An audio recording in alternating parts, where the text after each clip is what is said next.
Hello, Internet. Hi, all 12 of our viewers that we've got. So yeah, so a quick recap of last time. Like we said, you guys had wound up leaving Blingden Stone after kind of dealing with the Pudding King, a servant of one of the demonic lords, Jubilex, who is as you would be privy to by now, through either Reggie or your arcane kind of research, Arianth, um, or possibly even Maggie's religious knowledge. Jubilex is the demon lord of slimes. Uh, there was some things mentioned about some sort of an unholy wedding going on between some sort of demons that seem to be infiltrating the Underdark. Uh, as you left Blingdenstone, you were given a guide to get to the dwarven city of Gauntlgrim, several miles away. Uh, we'll just retcon it, say there was like a minecart trip, I don't know, it's like that scene in Indiana Jones where they're all in the minecart, it's like going all fast. Um, you got there without much incident or ado, and once you got there, you were greeted by what you at first thought to be Lady Wolfa, the uh, lover of Malakani, or wife of Malakani, who had apparently spurned Agos's romantic advances, and you later discovered her to also be some sort of a demon servant to whoever he just said his lord was going to be angry. Um, and you had kind of stalked up to the city, and once you got there, you realized the city was populated with demons and goblins and orcs and these dwarves that looked like they had been possessed, perhaps, by some dark force, um, along with, various kind of creatures that you would not expect to see in a city such as Gauntlgrim that has traditionally been the ward of the good dwarf lord Brunor Battlehammer. Uh, this was pretty much, you had started kind of debating potentially using your teleportation powers, Arianth, and right around when that happened, a familiar face had showed up, popping out of a portal, and had essentially looked at you and said, "Come with me if you want to live." So, provided that you guys do in fact want to go with Umbra, we can kind of pick up there. Or, I mean, you guys can murder hobo Umbra if you want to try. I wouldn't advise it as your DM. So I think Ashnak also appeared mysteriously on That's right. Yep. said said I think yeah they were asking how they could help, and Umbra was like, oh yeah, come here, right? So that's what Maggie wants to do. Yep. Yeah, you guys, I think, had tried to contact Lulu, correct? To see what was Yeah. going on the surface, and yeah, she had patched you through to Ashnak. It was a little bit of a broken message, but it did seem like uh, he was, in his element, and appeared to be kind of leading the forces of Zariel against all manner of incursions from both undead armies, hordes of dragons, and he may have even mentioned, or he may not have, but he probably meant to, because your DM's forgetful sometimes. A large population of giants has also been kind of making their way down into lower Toril from the northern frozen wastes north of the Ten Towns area. Um, so it seems like there is a hell of a lot of stuff going on the surface. Um, so yeah, if is your plan to go with Umbra immediately? Or are you guys gonna try and hang out and like talk to her and see what's going on more?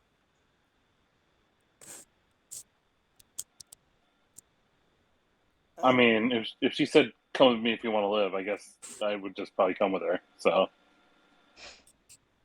Okay. Um, Yeah, I'll definitely follow her through the portal before trying to figure anything out if we haven't already.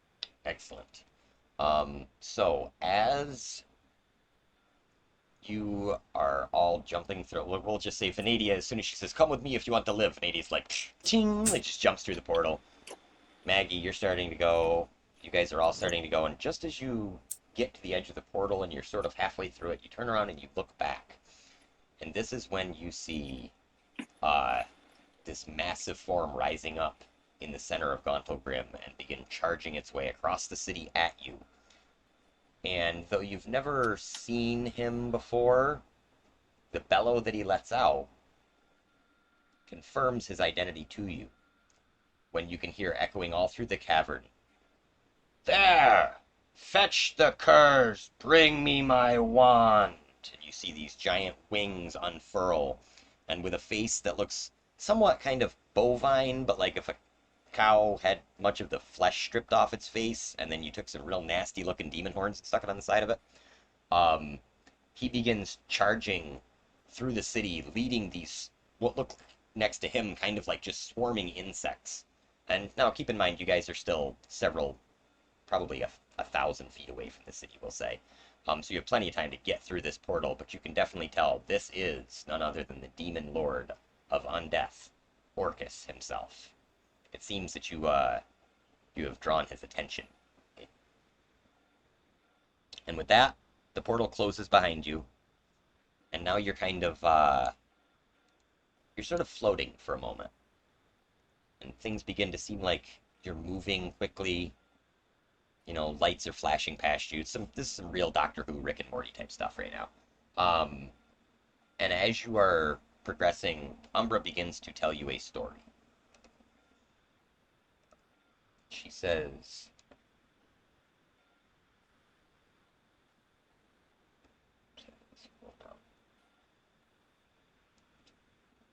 she tells you that since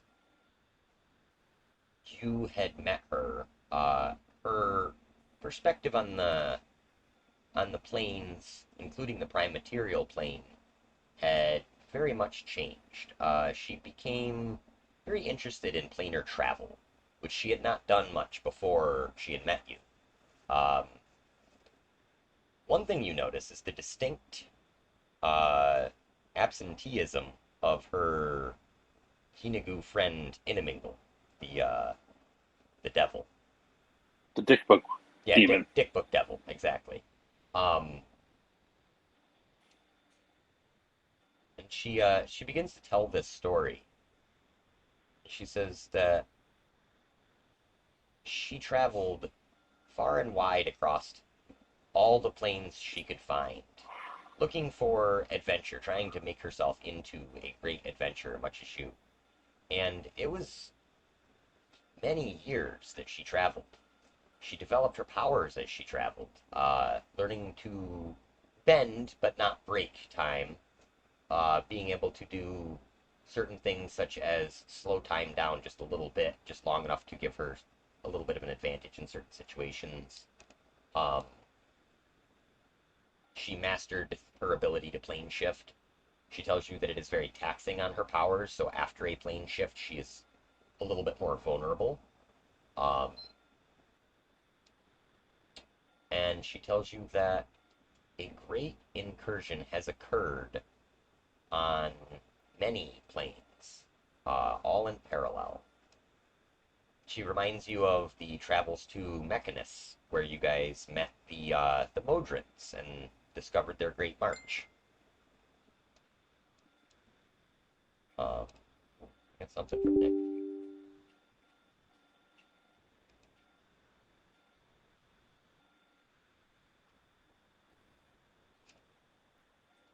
Yeah, he's typing something. I'm assuming that he's going to be like, I totally sat down and fell asleep. Um, so she tells you that a greater evil, even than Orcus himself, has been plaguing these planes for years. And looking at her, you'd say that she's maybe 20 years older than she was the last time that you saw her.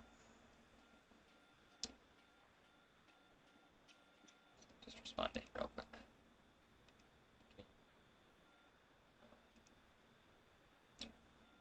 So she tells you that yeah, a force even greater than Orcus has been plaguing the the multiverse, and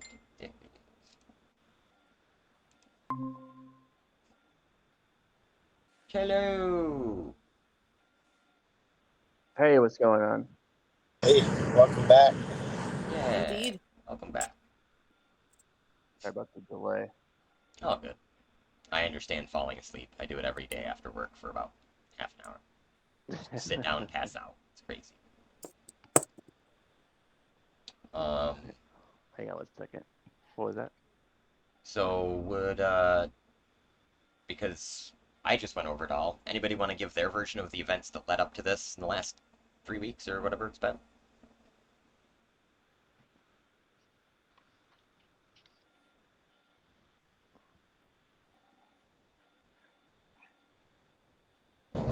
I can try.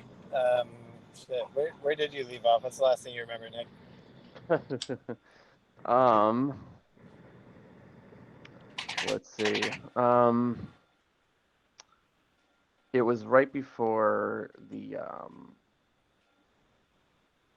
was like a slime monster or something like that that we were about to Oh yeah. face off with. Okay.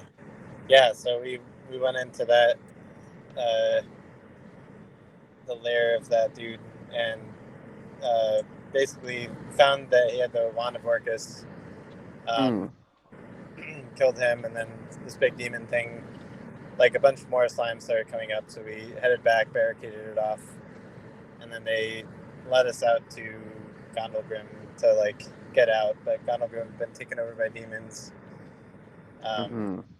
We fought what we thought was Lady Wolfra, Balakani's wife, and then realized that it was like a servant of Jubilex, the slime demon guy, in disguise. That guy disappeared. And we asked Lulu on the surface like how shit was going, and they sent we connected with Ashnak, blast from the past. Oh wait, were you in the campaign when? Oh yeah, for sure. Yeah, definitely. And then he sent Umbra through to like pick us up, and she's telling us right now. Well, we like saw Orcus pop up in the middle of the city, the like big demon lord. Mm-hmm. Mad that we have his wand, and Yeah, he she big teleported mad. us out of there. He real big mad. So She's she like, I believe teleported you us have out. something of mine. Yeah, exactly.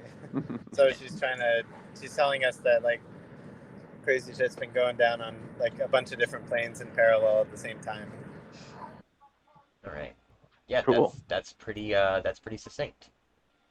So I'll give you Yep. the gist of the story because it's a big story and I don't want to spend the entire session telling it. So I'm going to give you the bullet point version. Literally, I'm looking at the bullet point version right now. So, we could even say that she's kind of doing this as you guys are traveling through whatever this portal is that you jumped into. It's very different than last time. Last time when you jumped into one of her portals, it was like bloop and you were there. This time you seem to be traveling it. You have a nagging suspicion she's sort of keeping you there to tell you this story before you arrive. So she tells you that the year that you appeared in Avernus would have been, according to your calendar, 1494. It was about 10 years before that that some of the demon lords had actually discovered some odd portals that led into the Underdark of the Prime Material Plane. This was potentially the reason why these demons were so interested in getting through Avernus the way that they were and why they kept going to Avernus. She tells you that Sigtumoy, the demon queen of fungus, was set to wed a sort of myconid fungal growth that lived under all of Toril, called Oromykos. and therefore becoming the new demon of the prime material plane of fungus, Subtimikos. This was only important because you guys kind of heard mention of a demon wedding through the Servant of Jubilex there, the Pudding King. Um, she tells you that even though you were able to, you kind of came in, uh, leading her to believe that you have in fact time traveled somehow. Um, and she actually apologizes and says she thinks it might have been temporal displacement when her and Inamingle vanished when you guys left Avernus. She might have actually accidentally sent you back in time. Sorry, her bad. Um, so, unfortunately for the Deep Gnomes, and for anyone else caught in the Underdark, there are very few civilized humanoid civilizations left. The Abyssal Demons have pretty actively taken over most of the Underdark at this point. You happen to be in one of the least active areas, so you got very lucky. Even though you did come across several smaller demonic creatures, you just didn't happen to go any ways that took you to big bads. Um, she tells you that when you were leaving Avernus, not only were you thrown back in time, but someone else was as well. A certain dragon queen, Tiamat, the goddess of evil chromatic dragons, was transported. We'll say that the events of the demon incursion started in about 1485, so about, like I said, maybe 9 years before you guys left. Um, about 4 years later, Tiamat appeared in the surface world. Uh, she proceeded then to completely wipe out, uh, for all intents and purposes, to wipe out the Lord's Alliance, which was the kind of like good cities of the Sword Coast. Um, Also, she destroyed a lot of the organizations, her dragon army that she sort of summoned up, because like dragons up to this point have been singular creatures that do not work together well.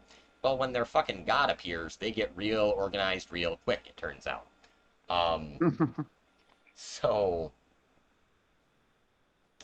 uh, it has been said that she has broken apart both the Order of the Gauntlet, which I think is the Sembians, I want to say, and also the Emerald Enclave, the Knights of Silvery Moon, pretty much any organization that was considered to be a kind of force of good in the world, she went immediately after with her dragons. Um, she now resides in an area that is known as or was formerly known as the Well of Dragons, which you visited briefly. You might remember that you came to a place that we called Finder's Keep, the abandoned kind of keep that was on the edge of the sea there. Um, Yeah, totally. yeah, that was a while ago, but I was hoping we could take it over. yeah, that area now is now essentially her domain. That whole middle section of Toril is where she resides, and she floats in a giant, very familiar floating kind of castle city state thing. Mhm. Very familiar because you've heard tales of Netherese floating cities. Um, Umbra tells you that speaking of those Netherese floating cities, several of those have reappeared, including one called I believe it's the Warlock's Crypt, populated entirely by undead. Uh,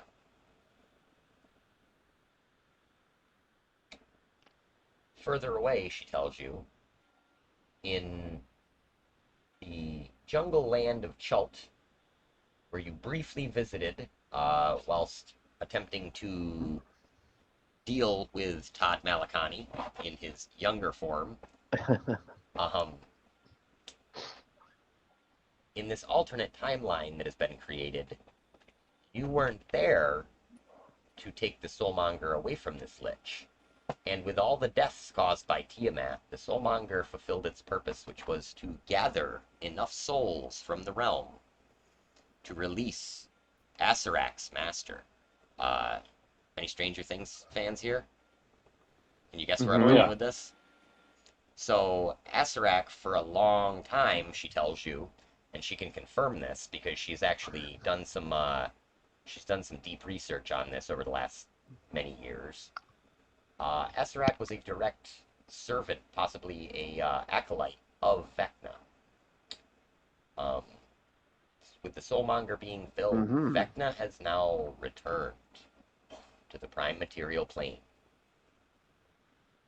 He descended on Waterdeep with the assistance of both the Zentarim and the Thayans, and has currently claimed the city for his own, essentially kicking out anyone that was part of the Lord's Alliance in there, destroying them, killing them.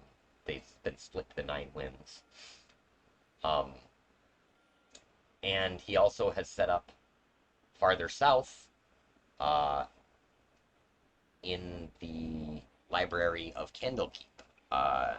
It is said that occasionally Asarak will take over his duties as the regent of this city, and that he will simply be poring away over tomes in the library of Candlekeep, looking for secrets, as he is known to be the the keeper of secrets and the Dark Whisperer. Farther north, the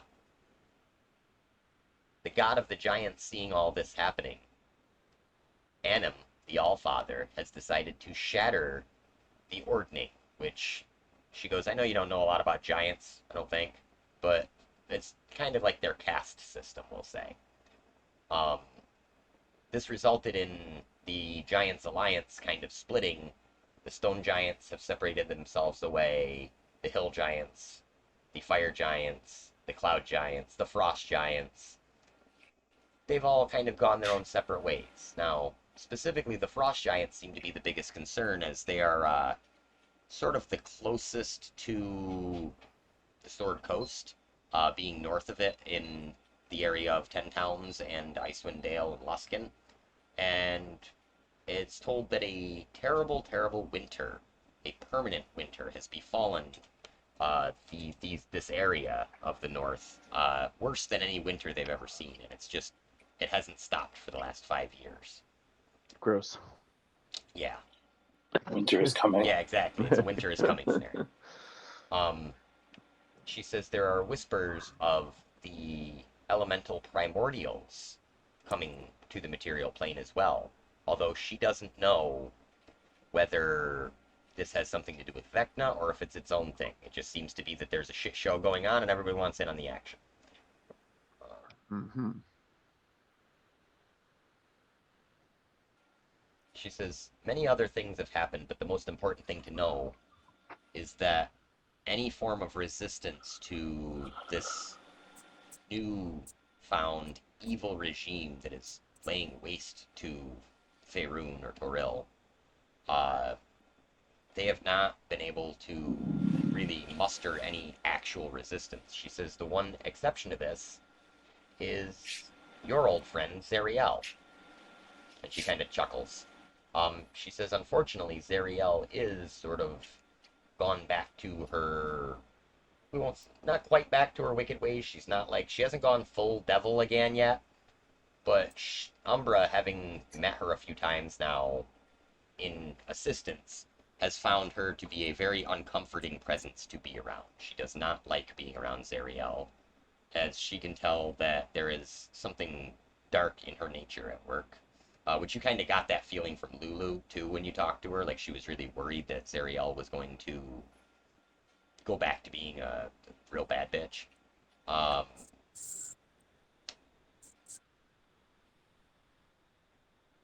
she says, that's why I think that our first stop should be Hell's Gate. Of course, you probably know the city by its former name, Baldur's Gate. She tells you that... Yeah, I think I've heard of it. Yeah, she tells you that Zariel has reformed the Hell Riders with any help she can get, and that includes your friend Ashnak and his Orc Marines. Hmm. the demons are now spewing from the abyss in several locations, anywhere where the Underdark sort of connects, including places like Gauntlgrim, where it connects to the surface. There are constant demon invasions. So Zariel is still fighting them. She's also trying to fend off Tiamat and her cultists from the east, and she has repeatedly repelled Vecna's forces, the Zhentarim, the Undead, the Red Wizards, and she tells you that's kind of the story as it lies right now. You're entering a very different world than you left. You might even say this is the doomed Forgotten Realms. Bum bum bum, big DM guide plug, DM's Guild plug. This is actually an official Dungeon Masters Guild print like PDF that a group called Quill and Pen wrote. Hang on. Let me look it up because I don't want to get it wrong, just in case they watch. Quill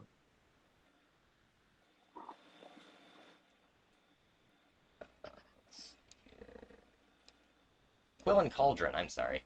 Yes, so it is called The Doomed Forgotten Realms, by Quill and Cauldron Publishing, published on the DM's Guild. It's pretty interesting concept, and we're gonna see where it goes. Cool. So that's kind of our intro into this. So as you guys, as you arrive out the other side of the portal, there's the first thing you notice is the giant city-sized hole in the ground where most of Baldur's Gate used to be.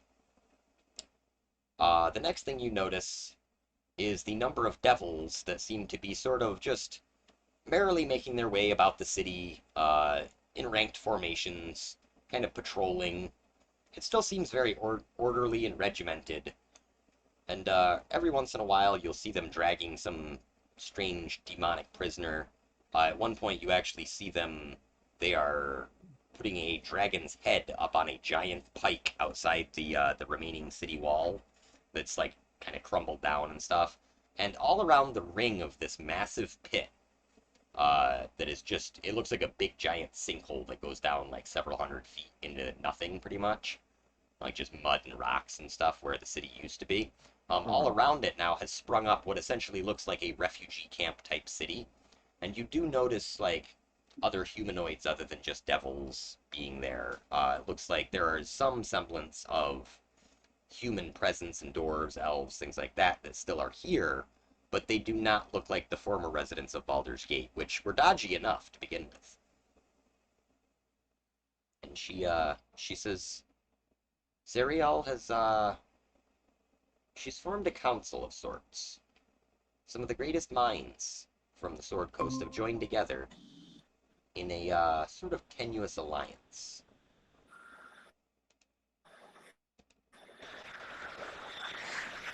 She says, would you like to go and speak with her? Who is among the council? She says, oh, some folks you know, some folks you don't, although they may know you.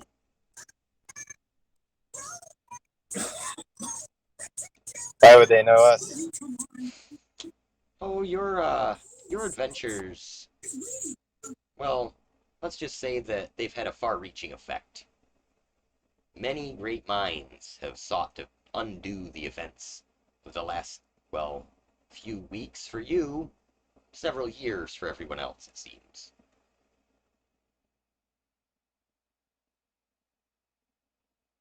What events are they trying to undo? Oopsie.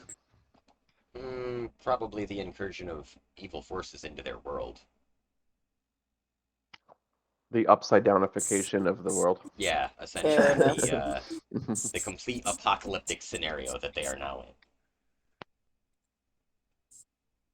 Listen, you had to be there, okay?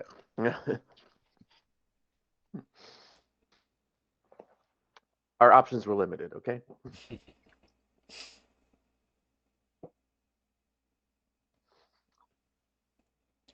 So did you guys want to go and visit with Zariel, or did you want to explore the city a little bit? Sounds like better Sounds like we better meet with Zariel. Yeah. Zero sounds like a bad bitch. Indeed. While this is going on, I use my mental channel just between me and Reggie to ask him about connecting the rods now, and that if I add it to him, if it requires me to have it in order or not. All Now right. that we're out of the Um, Underdark.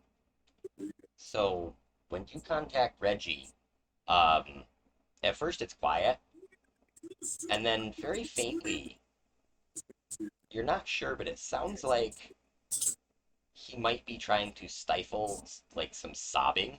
Like he is literally just having a fucking breakdown right now.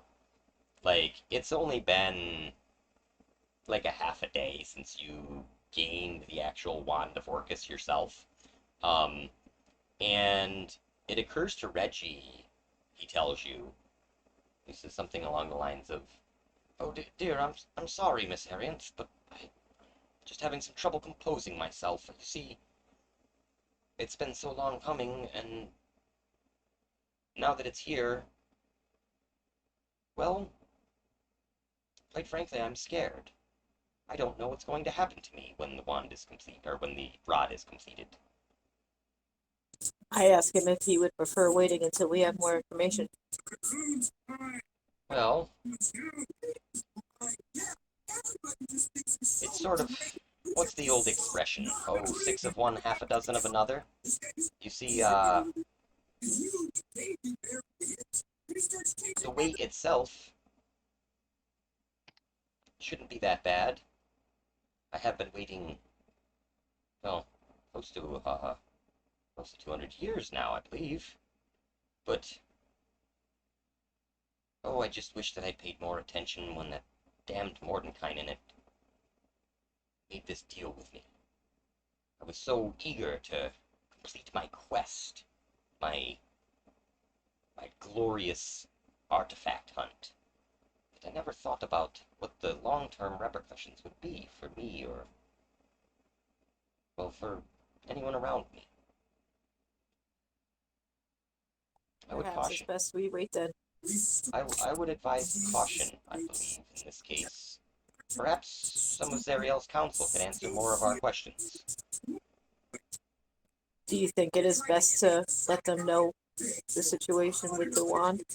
Hmm, I would say this is one of those discretion is the better part of valor type of situations, Miss Ariel. I will wait then before saying anything. And advise the rest of our party not to say anything as well. Mum's the word. Yeah, because at this point, even Umbra doesn't know that you guys have the wand. She's clueless about that. She just kind of popped in.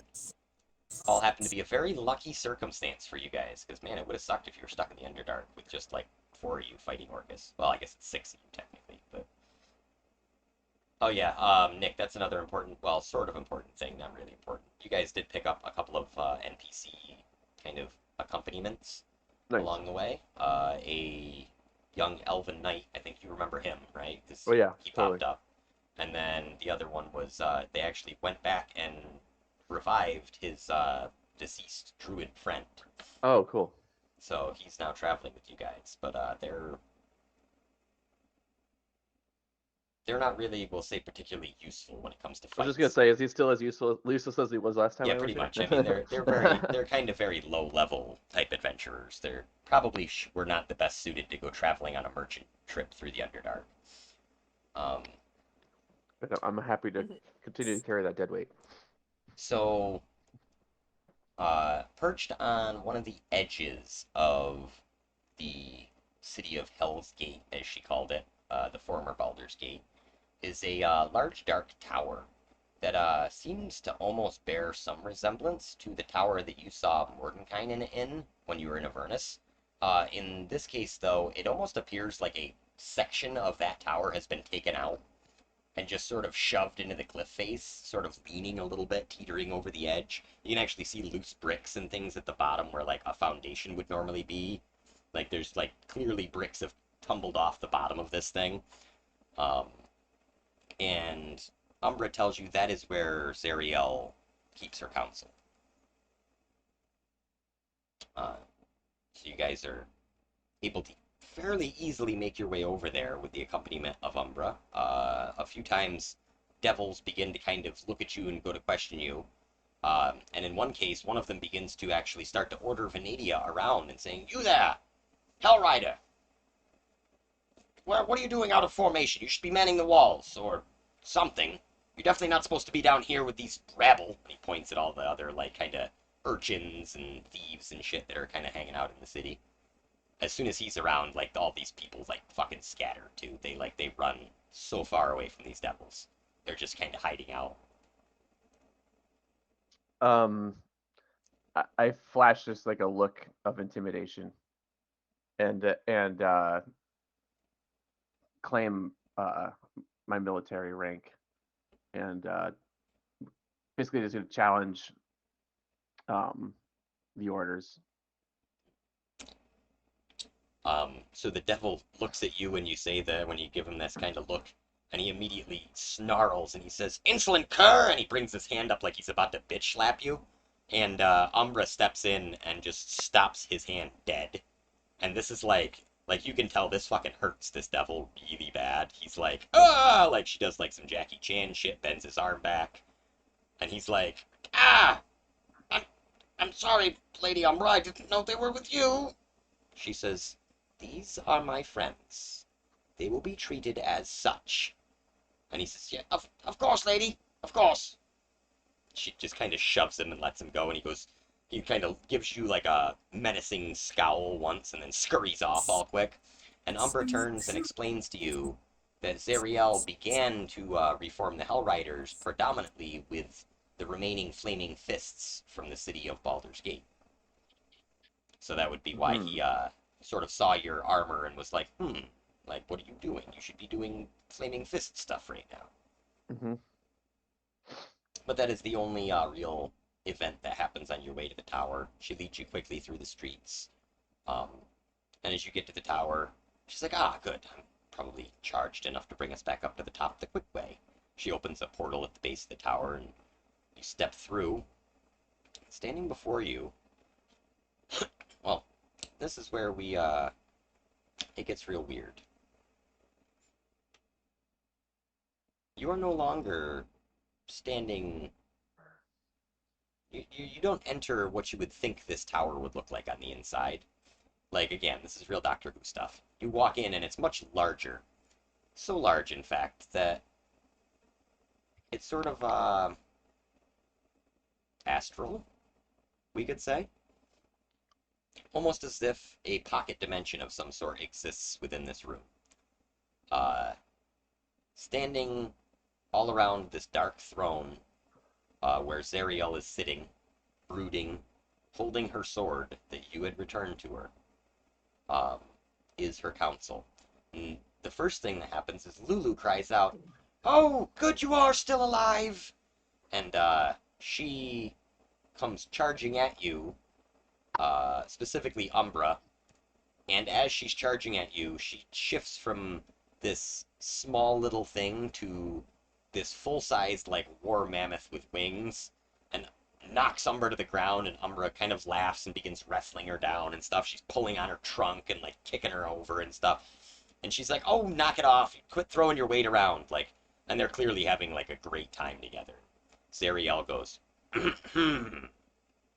and Lulu kind of gets this concerned look, like, "Oh, so sorry." And she shrinks back down to her small size and goes fluttering, all Dumbo-like, over to behind Zariel and sits. And she says, kind of bows her trunk with her trunk deeply and says, "Welcome to the court, Zariel, Celestial Queen of Hell's Gate." And Zariel kind of smiles, gives like just a little smirk and nods, like, "Yep, that's what I wanted you to say." Standing around. Let's switch to our other one first.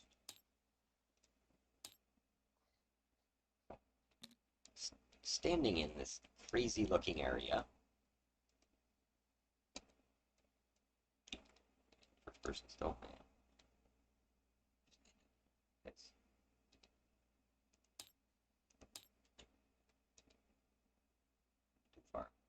is a very eclectic kind of scene.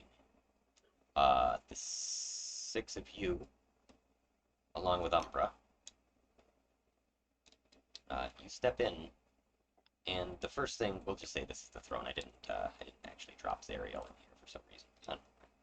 Um, the first thing that you notice is a group of people that you've met a few times before. There is Kelvin Blackstaff and his great-granddaughter Vajra, who, Vajra, as you would vaguely remember, was held the title of the Black Staff of Waterdeep. You had met her once or twice, I believe, at the Yawning Portal. Oh God, this Indeed. bitch again. Yeah. Daggle Neverember, the former regent of Neverwinter. And again, Kelvin Blackstaff, the original Blackstaff of Waterdeep. Elminster, Wizard Mordenkainen, whom you met in Avernus, Mm-hmm. and a floating ghost that seems to be kind of, like, just excited at your presence. And you have to look for a moment, but you recognize this to be none other than the ghost of Volo, the famous author, the one who wrote all about all the monsters of Faerun. He actually wrote the book Volo's Guide to Monsters. And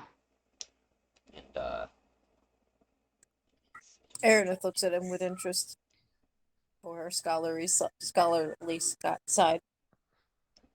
so he notes your look and kind of in a ghostly voice looks at you with sad eyes and says, "I do vaguely recall saying before you all left for Chult that I thought that this death curse would be the death of me.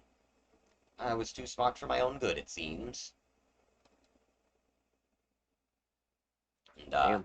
Elminster looks at you all and he says, "Well met, travelers." And this time you can tell he's much more grim than he was the last time you guys saw him. Like, even last time, even though he was like, you guys gotta quit fucking with time and magic and things. Like, he was still kind of, at least, goofy and jovial about it. This time, he is, like, deadpan grim. He's Morden... like, oh yeah, hey, sup guys? Yeah, exactly. Oh, you guys. Oh, Oh, you good. guys, Yeah, yeah. great. Yeah. Mordenkainen kind of nods. Like, this is that scene in the movie where it's like, Avengers assemble.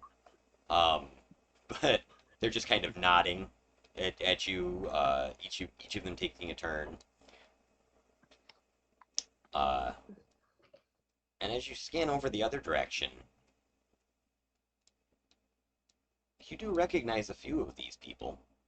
One of them, you had the distinct pleasure of meeting him when he still had his pet fish with him. This is none other than the beholder Xanathar. Standing next to him are 4 identical wizards dressed in robes.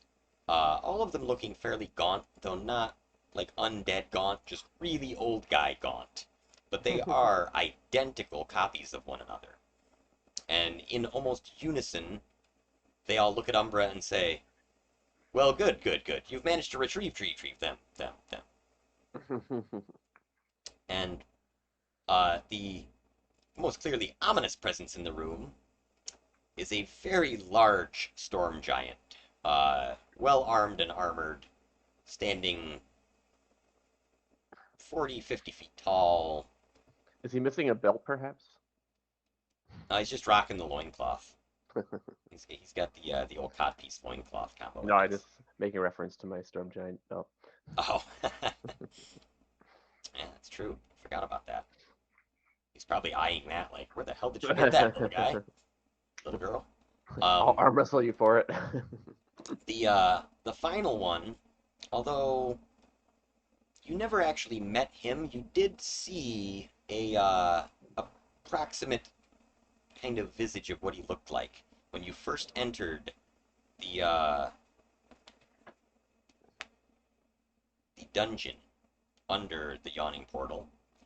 It appears that Hallister Blackcloak has been coerced to leave Undermountain and come to deal with what is happening on the surface. Uh, Scene, Zariel says, "Well, it is good that you have brought these 4 adventurers, although I don't recognize the other 2. I'm sure they're of no real consequence. They don't look like they can really do much." Adrian kind of looks at her like, what the fuck, lady? And meanwhile, Bordrick, the druid, is just cowering in fear right now. He is literally just hiding, like prone on the floor, like, oh shit, oh shit, oh shit, they're gonna eat us. You gotta remember, he had like having a near-death experience is very traumatic. He had a full death experience, so he is not looking to repeat that. And yeah, Zariel looks around. She might actually be in them. Hey, look at that. There she is. Zariel, excellent. She's been pretty much to scale and everything.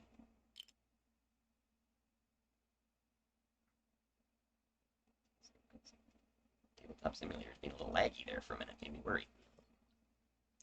So, she approaches Umbra. She says, "You have done well, young one. We have gathered here what may in fact be the most powerful individuals left, at least on the continental realms." She looks at the 4 of you and she says, "I would thank you for returning my sword to me.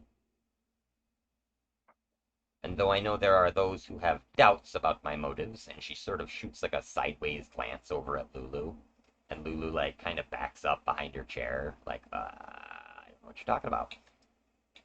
She says, "I believe that those gathered here will serve the best chance against the forces of evil that now plague this land.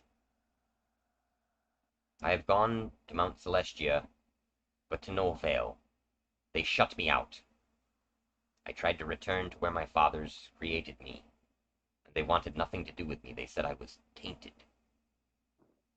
In order to pay my penance for the evils I have done, I have sworn to protect the remainder of this land, that which I can, even if I must use evil to do so." She sort of looks at all of you. "What say you? Will you side with me? Will you become captains of my Hell Riders? Will you lead the charge against the evil Tiamat and the damned universe-traveling lich? When she says it, she's got like malice in her voice. She clearly fucking hates this guy. I just chime right in and go, "Yup." Ah, excellent. I see you've already gotten your uniform. Is she still wearing the sword that we got her? Yeah, Or- she's definitely got that sword. Mhm. Okay. I just knew she was evil before we got the sword to her. Yep. Yeah, so basically, as a quick recap, when she took that sword, she transformed essentially back into an angel. And that was like when the city, like, you might not want to tell these guys this, but since you were the ones that freed Tiamat from her whole deal of being trapped in Avernus, and Zariel doesn't really know this, I don't think. Maybe she does, and she's just not letting on. Yeah, But keep that under our hat. yeah, it might be a good idea to keep that to yourselves. You get the distinct feeling. And perhaps there's even a little bit of kind of like, oops, our bad feeling on that one. I don't know. That's up to you guys. You guys have your own agency. Yeah, that was not the goal for sure. Yeah. So with your affirmation, Venadia, she just kind of takes that as a group affirmation, and she's like, "Oh, good, excellent. I know that your old friend Ashnak, he's got a few words for you at some point here. He's off in the east fighting Tiamat directly. He's been working on something he calls an anti-aircraft gun. I don't know what the hell a gun is, but I know he's brought us several dragon heads." She kind of points out points out a window where you can still see, like, it's weird because you're looking at all these stars around you, and when she Mhm. points, there's like suddenly a window where she's pointing, and as you look out, you can kind of see that on the walls of Hell's Gate there are many smaller dragon heads kind of just spiked around the area. It's like a Are any diet. of them green and ancient by any chance? No, you don't see any green ancient ones. Good, I'd want to take that one myself. But the beholder says, "Bah! What can these puny mortals do? They don't seem like they'd be more than a mouthful for someone like, well, me. Hmm?" Then he squints. "Wait, you all look familiar. You ever been to Waterdeep?" What? Waterdeep? What? Ah, never mind.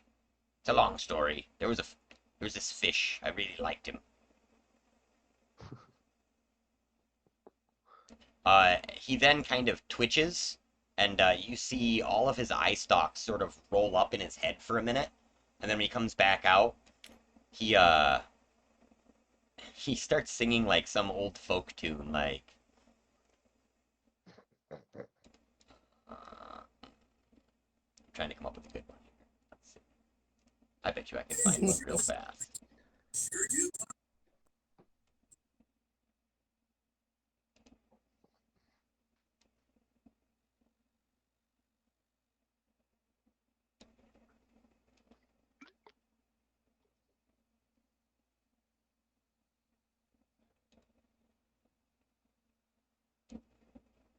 Oh, Danny Boy, perhaps. Something more like I wish I could remember exactly what the lyrics to it, but like you know the song 64. Da da da da da da da da da da da da. Oh Will you yeah, still need Beatles me? song. Yeah, like that song. He just begins wandering around singing this loudly to himself. The frost giant starts tapping his foot to the tune, like kind of bouncing his head, like, hey, all right, tunes. Hallister then looks at you all and he's, I remember you. You shattered my simulacrum. Ha! Not before he bopped you on the head, though. Kind of points at, I think it was Tohan that he bapped.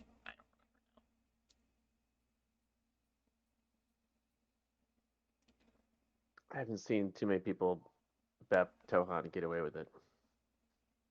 I don't remember if it was Tohan or you, like out of character. I really can't remember who he like knocked somebody on the noggin real hard when you like went to do something to the like illusion of him. His illusion suddenly became corporeal and like smacked you and then went back to being incorporeal again. Does it seem like people know who we are now? Like, because I remember when we first came back, and started in the beginning again, like no one knew who we were. Yeah, like the twins didn't know who you were, their father. Um, so is this like a question you have for anybody in particular, or is this just you wondering? I'm just trying to give like some kind of insight, I guess. Okay, roll me an insight check.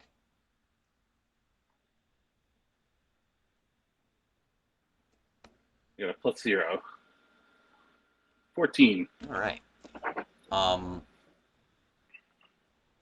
so you can't quite put your finger on it, but it does seem like it seems odd that these events are occurring in the order that they are occurring in. It's like you have been, according to Umbra, you have been in and out of time for a period of, if you go as far back as when you killed Malakani, it might have even been as far back as 100 or 200 years, 300 years.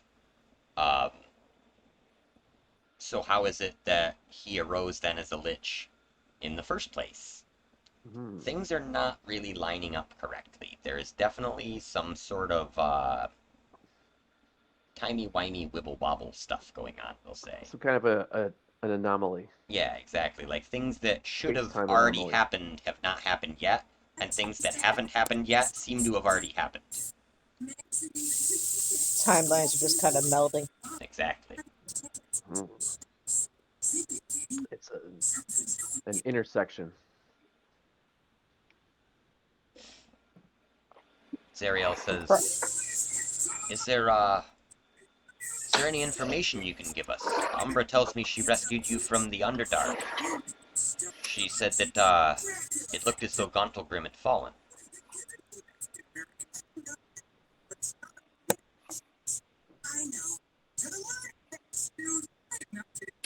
Yeah, it was full of monsters and stuff. Yes, it is as I feared. It seems that the only cities that are left are those of the Drow, hiding deep in their magical caverns that are sealed from the advances of the demons. And, deeper still, the Illithids, the Mind Flayers. Even There were some gnomes that had their city that was still free. she says, "Oh yes, Blingdenstone." She sort of waves her hand, and sort of like the effect of like a TV screen, almost like a image appears before you, and there is nothing good going on in Blingdenstone right now. There is literal, like, slimes are eating the rest of those goddamn gnomes. Like, they're just absolutely being overrun. You hear one gnome go, "Oh no, not again!" Because that was their whole shtick, was that they were, like, resettling the city. There was only, like, 300 or 400 of them. Didn't work out well. Damn it! I thought we killed that big jelly fucker. If I had thought of it, I would have previously named the city Nominoke. That's a history reference, like Roanoke Island. I get it. So yeah, it appears that the demons do not intend on stopping until everything alive in the Underdark is absolutely wiped out. She waves her hand again, and you can now see the city of Gauntlgrim, and deep within it. Save this real quick.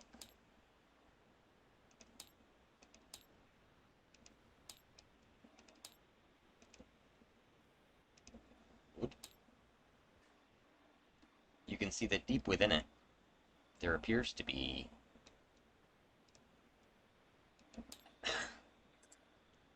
this sort of large, awful-looking shrine, and as the image zooms in, you can see none other than Orcus himself, the demon prince of undeath. She tells you.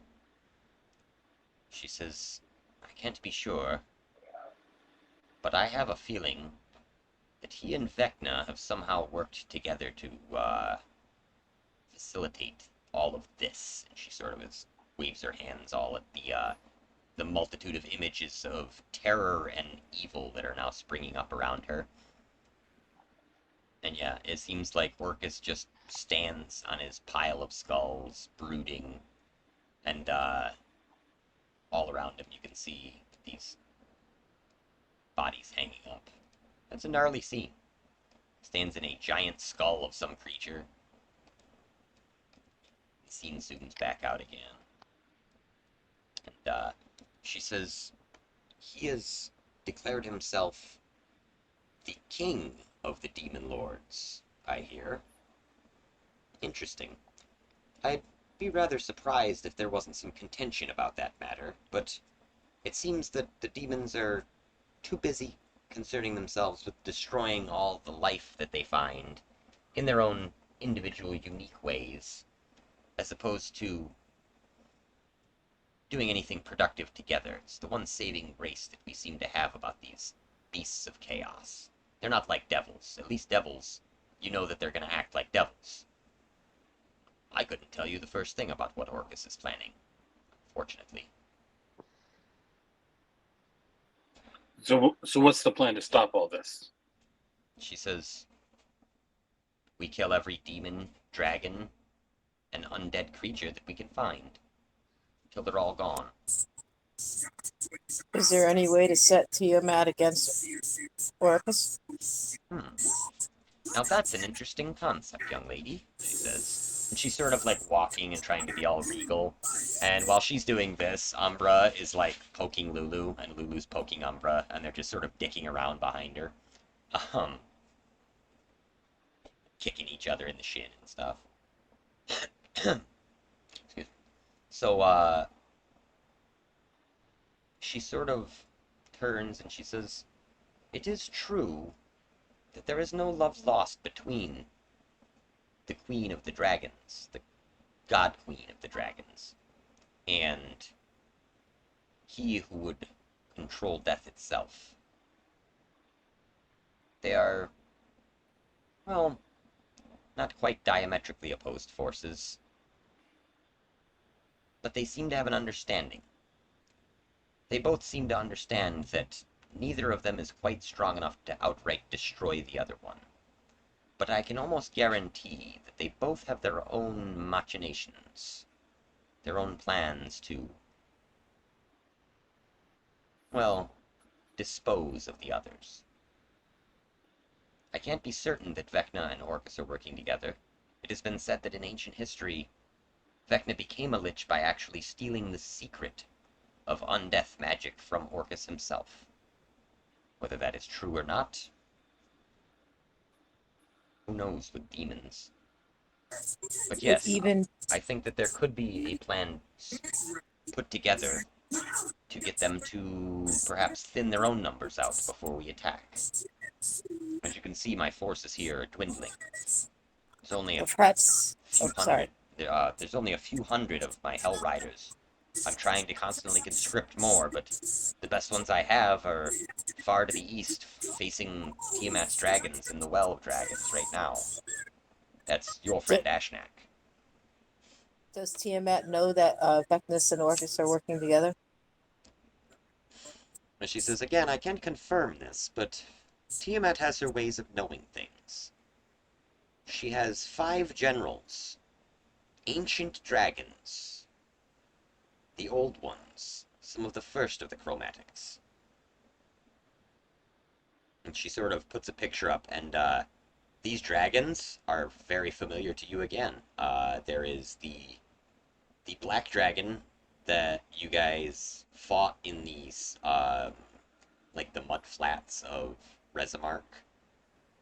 There is well, he was a Draclich, I believe, at the time that you fought him. There is the ancient green dragon, Dagger Panish Ball, the one that cursed the orcs with their current curse. There is a blue one that you guys, I think, met with the green one. And then one of them, Maggie, really, that it's like you are shocked to see it. It is Chazar, the Dragon King of Chisenta. You said this is like the Tiamat's council or whatever. Yeah, there is 5 of them. There is a white dragon, a red dragon, a green dragon, a blue dragon, and a is it red, white, green, blue?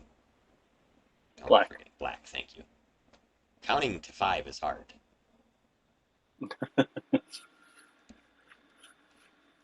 And again, I was going to say chromatic dragons are a lot harder to remember. So, metallic dragons. the metallic dragons. Yeah, exactly. I can get to 3. I can get silver, gold, and bronze. Then I think there's what, platinum and Copper. copper. Is that the 5 of them? And then there's also gem dragons that exist too. Those are supposed to be like the neutral dragons, but they're ultra rare in D&D apparently, or at least in modern D&D. Yeah, they're like shiny Pokemon. Yeah, exactly. She says that though well, we can even kind of say that this is sort of like maybe you say something about metallic dragons. And being a copper dragonborn, my assumption is that you would you would know a little something about Tiamat and her counterpart Bahamut. Roll me a history check. See how much you know. How much you paid attention to your folks' upbringing.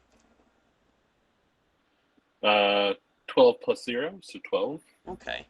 Well, you know that her counterpart is Bahamut, and that he is essentially the counterpart to her. He is the god of the good aligned dragons, the dragons that are typically thought to be they don't want to go out and cause harm to others. They're generally good folk.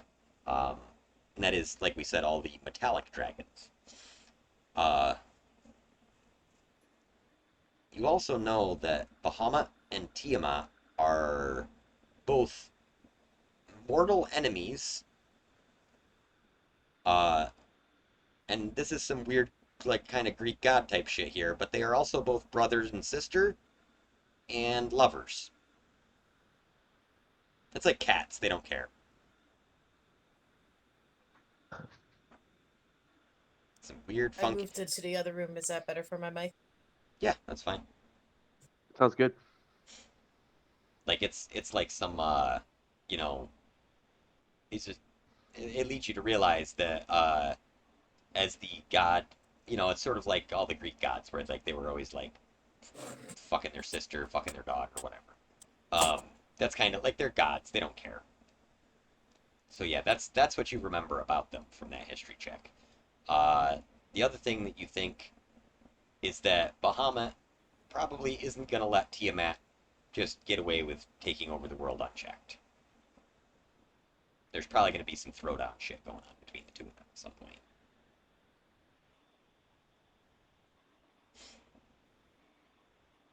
Oh, and the one last thing that comes to mind is a story you remember hearing long ago. It's sort of the creation story for Dragonkind. And it runs very parallel to the creation story for humanoid kinds. Like every race in D&D sort of has its own version of this myth. Some of them refer to the I don't know if you want to call it God or the ultimate like power of the universe or what. Some of them call it Io, some of them Ao, but there's like different variations of it.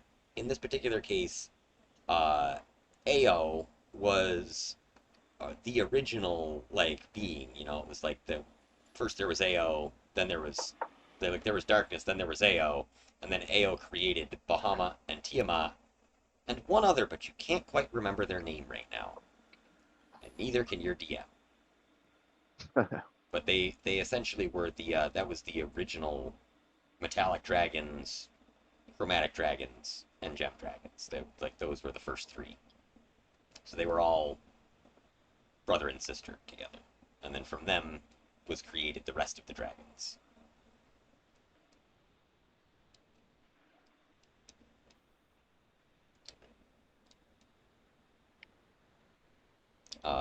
Sariel looks at all of you and she says, I think I'd better show you the scope of things. This is the nice thing about having 3 weeks to prep, is that I had a lot of maps planned, but I didn't have any way to get you there today because you guys took a left turn in Albuquerque. I'll go back to her. And as she opens up the next window of or vision or scrying portal or whatever it is that she's doing, you can now see deep into the ethereal plane, or perhaps the astral plane. Either one really kind of works. Um, Either way, it's space. It's D&D space, we'll say. You can see what appears to be some sort of airship flying through the void. Along with this airship, My heart starts pounding. As you come closer, you can see there are creatures walking along the outside of this airship like it's a normal ship. It seems like they're perfectly capable of being outside in space, which is weird. This ship is being chased by what appears to be a number of smaller ships. Pew pew pew pew. Lasers are going. Dun dun dun dun dun dun dun dun dun dun dun dun dun dun. It's like the Empire March is going on. And following them is a much larger airship. There's evasive maneuvers occurring. This is like some serious space battle, space evasion shit that's going on. And as it continues to zoom in farther and farther, you realize the creatures on the ship are you.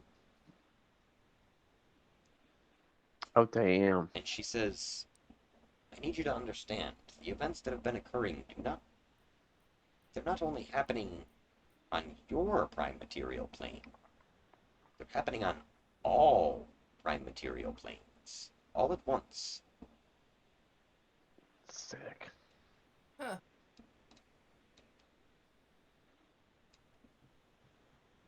She says, let me tell you a story of the crystal spheres. And as she does, you kind of, it zooms back out, you see like this spacey stuff.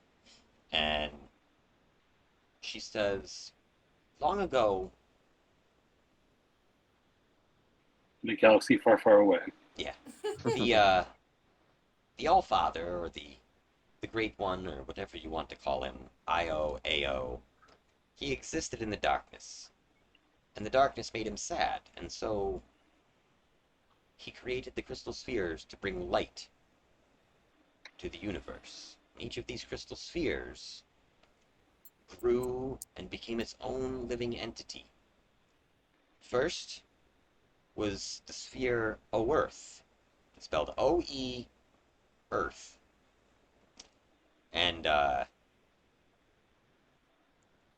she kind of waves her hand again, and you can see this crazy world in like a time lapse that is just going from being a completely primordial world filled with like crazy magical creatures, and it rolls through a millennia, and eventually like the age of man comes about on this planet, and you can see this massive castle, and it zooms into the castle all Sam Raimi style and goes down into the depths of this dungeon beneath the castle. And she says, this is Castle Greyhawk, the first place anyone ever saw Vecna.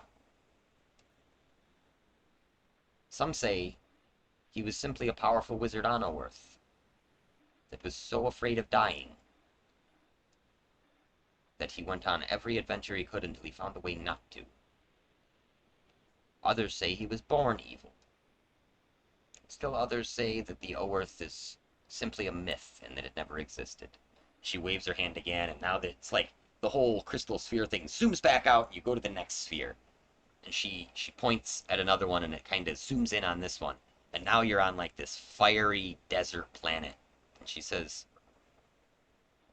here, another of the spheres, Arthas, not far from O-Earth, as far as terms of galaxy distances go. Or as far as multiversal distances go, I guess. She says, things happened much the same here. There was an age of magic, an age of man, but here they went farther and faster, until the men that used magic drained the land of its very essence. This is what your land is dealing with right now. The tears in the weave, in the space and time, all things coalescing together. This is what happened here on Arthas. It was perhaps the first of these events. She waves her hand again, and now you are traveling farther and farther away. She says, here. This is the sphere of Mystara. And Arianth, you would kind of, like, it literally sounds like she said Mistra. But she says, no, not Mistra, Mystara. I can see how you'd think that they were sounded similar, and quite frankly, don't know that they're not one and the same. You see here, magic did the exact opposite. It overcame man. Men are very rare in this sphere. It is populated predominantly by elves, dwarves, creatures of the light and good. They would not allow man to learn the secrets of magic the way that they did here. And then she claps her hands, and now it zooms way back, like it's going right back towards where you are, until you can see your world. And it's floating. Your world is actually in a crystal sphere, and now it's a little bit of a closer view, so you can see that there are several planets in your crystal sphere floating around. She says, Your world is not the only one inside of this sphere. There are several others. I won't go into great detail about each of them, but know that each of them faces a similar catastrophe at this very moment. All across the universes, all across the planes of existence, whatever's happening, it's happening everywhere. Not just here, not just on Toril. What can we do to fix it across the multiverse? Would that I knew, my dear. You see, in Do the you ancient know of? Oh, sorry. in the ancient days, before there was gods and demons and devils, there were forces called primordials. They represented the basic elements of nature: fire, earth, air, water, things that all living things needed to survive, but couldn't survive if there was too much of. These forces created the first weave, as it were, through their constant wars of attrition, just constantly battling between each other. Perhaps, perhaps they are what we require. I know not for sure, but there are tales of ancient magical weapons, things that have existed since the time of the primordial, since the times of the Chaos Queen and Miska the Wolf Spider and Dendar the Night Serpent. Now, when she says Miska the Wolf Spider, Reggie says, "Dear Lady Arianth," kind of on your private channel. Mhm. Miska the Wolf Spider.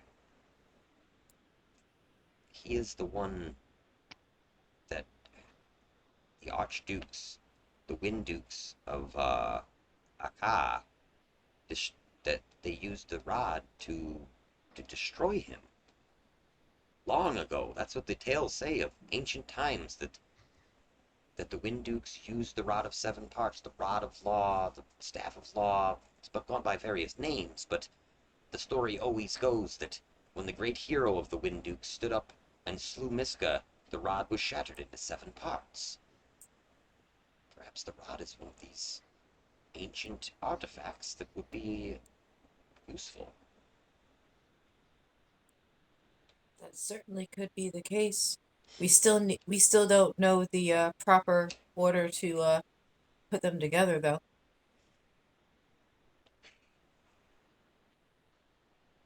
Um, so, cutting into your mental channel, you hear Umbra's voice.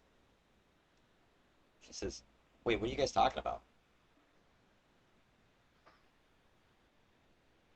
Now Oh, this, hi, oh, Umbra. yeah, only you and Reggie can hear Umbra at this point. Nobody else can hear her. I didn't realize you could hear her. Come, speak to us on this channel. Yeah, I mean, I heard you guys saying something about Wand of Orcus something earlier. I didn't really worry about it. I just figured it was one of those things adventurers talk about, stuff like that. I have all sorts of cool trinkets, and she like reaches into her bag and she pulls out like 2 or 3 nifty things that look like, she pulls out like this 5-pointed star throwing thing and clicks a button in the middle and it goes shchink and all these blades shoot out. She's like, Oh, badass. yeah, um, all Do we kind. hear what Aaron is saying? I'm assuming Arianth is still talking on the mental channel. Yeah, definitely. Okay. So yeah, right now it just looks like Arianth and Umbra are just giving each other really weird looks. I just see her pull out that. Yeah, and then she just pulls out this star thing like she's showing it off or something. She pulls out another thing and it's a sword, but the sword, she pushes a button on the sword and the blade springs out. Now there's 3 parallel blades on it. Basically, Oh, for killing 3 people at once. Yeah, Awesome, exactly. Marion. She goes, "Oh, you think that's cool? Watch this," and she points it at a wall, or I guess at the one of the rocks nearby. She pushes another button on the sword, and one of the blades shoots off the sword. I say on the mental channel, very impressive. She says, I "Yeah, see this happening and I just kind of like sarcastically clap. yeah." She kind of. Oh, I think it's awesome. like essentially Umbra kind of relates to you. She just thought when you were talking about stuff, it was just your business, so she wasn't really worried about it. But then when she heard you talking about what Zariel was just talking about, then she got interested. Meanwhile, Zariel is kind of looking at all of this going on, and she's like, "What the fuck are you doing, Umbra?" And Lulu goes skittering behind her chair again, like, I, I think she was just showing some cool adventuring gear to our friends. She's like, "Bah, they're all just baubles. They're prop pieces." Meanwhile, the sword that she shot out is like the blade, like, is like quivering in the rock. It doesn't look like a bauble. She says, "No, those are just common magical items. Things that could be found as long as you are willing to put in the effort. No, the things I speak of, they are the old articles. Things like What? Black Razor. Things like Whelm. Things that have existed throughout time and space on every crystal sphere. They are rooted fixed points in the multiverse. They will always exist. They will always come into existence somehow, no matter how hard they are tried to avoid. Unfortunately, not all of them are good artifacts." And she waves her hand again, and now you see this severed hand and a severed eye kind of floating in front of the, like, just kind of like held up, like they're like this display thing. And she says, "For example, none other than our newfound antagonist's hand and eye, the hand of Vecna and the eye of Vecna. These will always exist. It is said that these are the way that he spreads across the multiverse." She looks down, kind of across all of you. She looks over, and now she glances at Maggie. She says, "You, come here for a moment." Kind of wags her finger like she wants Maggie to walk up to her. Maggie moves a little bit towards her. And when you get up to Zariel, she opens her hand, and the Eye of Agos rips off your head, like just sucks into her hand, and she squeezes it, and all of a sudden dust begins crumbling from her hand, and fire erupts, and she looks at it, and you can tell it's causing her great pain. Like, for her to be caused great pain by whatever's happening, kind of is a little scary at this point, because she's a big, scary fucking angel demon thing, angel devil. And finally she goes, "Ah!" Lets go, and falling to the ground is a single round cat's eye, or at least that's what it looks like. She says, "I thought as much. You there, the handsome one," and she points at Tohan. Yeah, "Come to me." I walk over. She reaches out, she takes your giant metal arm gently, and then rips it off. Like, just one swift motion, and it just pulls right off. And she just I kind was of, using that. she just reaches down, and she begins tearing the metal from this thing. And it's coming apart like it's made out of aluminum foil in her hands. And when she does, at the very base of this metal arm, you now see that there is a kind of metal subskeleton that looks very like Terminator-esque, but at the end of this arm is a withered, kind of mummified hand. And she says, "It does make sense. He would have given his general his greatest weapons." She hands it back to you and she says, "Be wary. These are powerful artifacts that you carry, and it bodes well for us that they are in our possession and not his. But they will make you a target. Vecna will stop at nothing to retrieve these beloved artifacts of his. So is the way with the ancient artifacts. So is the way. Always their creator, their essence, will always be drawn back to their master. And Arianth Reggie starts bawling. He just, I mean, like ugly crying. You've never heard magic artifact ugly cry before, but that's what he's doing. Like, Umbra's like, whoa, what's his deal? Like, all still on your mental channel. I was like, and I say gently to Umbra, would you mind just giving us some privacy so I can see what's wrong with him? Oh, yeah, no problem. Thank you, Umbra. I appreciate it. And then I turned the channel to just be between only Reggie and I as much as I possibly can. And I ask him what's wrong. So if what Zariel says is true, then Orcus will come for me, too. Please, Miss Arianth, don't let me fall into that demon's hands. I can't imagine what life would be like if I had to... Oh, if I had to connect like this with him. I'd rather that I was destroyed first. I would rather die than give up you to anybody.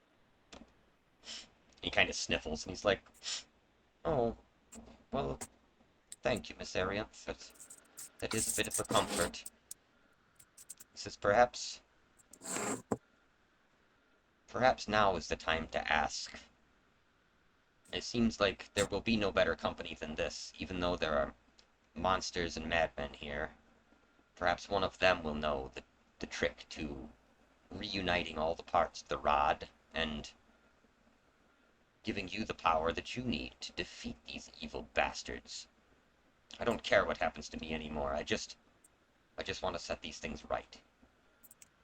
You think I should ask the angel? Well, if she doesn't know, I'm sure one of these folks will. These are essentially the greatest minds the Forgotten Realms have ever seen. Do you think I should ask Umbra on the private channel first, or should I just address the council now? That decision is up to you, milady.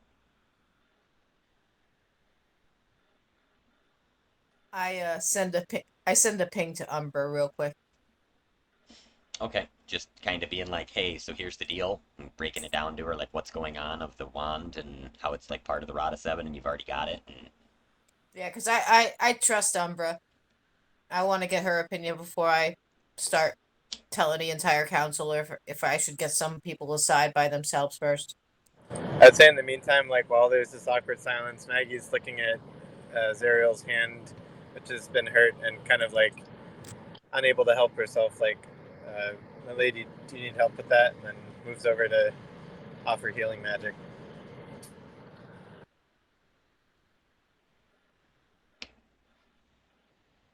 You're able to, I mean, like, we can kind of hand wave the magic since there is not any imminent danger right now.